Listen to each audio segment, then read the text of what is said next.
A title appears, Communicating with Victims Through Interpreters. A logo, NSVRC, National Sexual Violence Resource Center. A graphic appears, Anna Price, Lead Advocate, Deaf Unity, Wisconsin. She signs as a person off-screen interprets. So I would say communicate in simple terms, use simple language to ensure that communication is achieved, show compassion. A deaf victim may be anxious and unable to communicate clearly. They may be scared.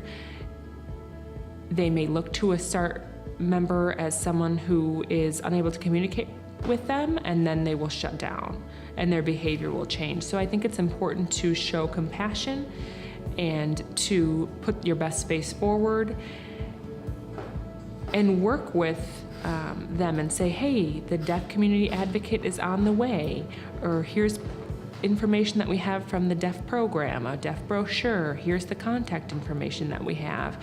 Ensure that you have a good relationship with an interpreting agency to get qualified interpreters.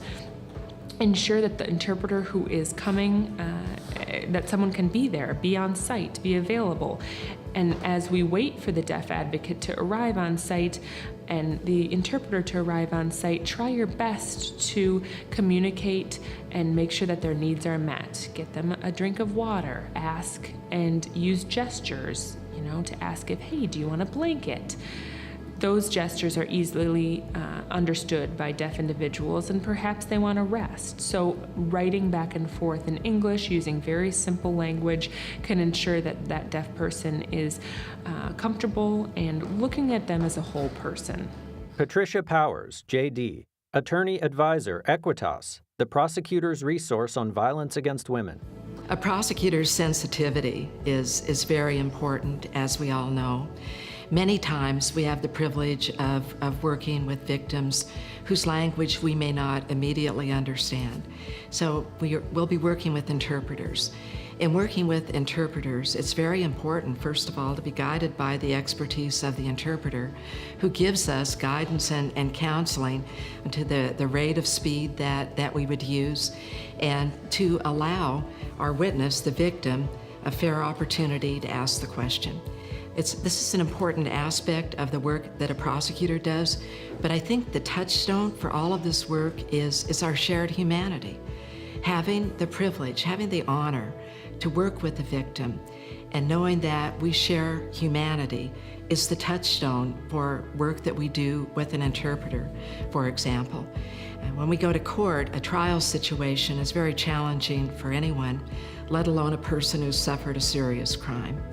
And when we have the opportunity of calling this victim for testimony in a trial, we'll be working with the interpreter to make sure that the victim's needs and emotions are truly respected at all times. We're going to want to speak as naturally as we would in this kind of a setting when we're talking.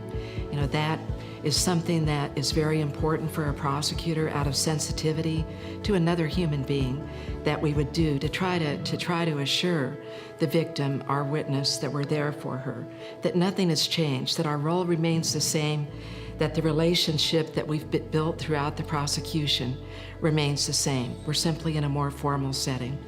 So having had that chance to work with the interpreter and be guided by the interpreter, we've learned already, and so when we're in a trial situation, we're able to continue our relationship and to speak directly to the victim, benefiting from the expertise of the interpreter.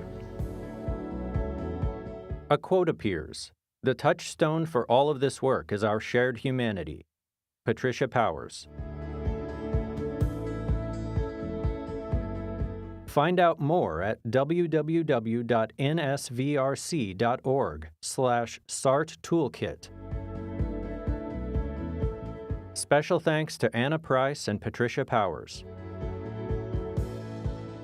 Copyright National Sexual Violence Resource Center 2018. All rights reserved. This video was produced by Dash and Thompson under grant number 2015 VF-GX K003, awarded by the Office for Victims of Crime, Office of Justice Programs, U.S. Department of Justice. The opinions, findings, and conclusions or recommendations expressed in this video are those of the contributors and do not necessarily represent the official position or policies of the U.S. Department of Justice.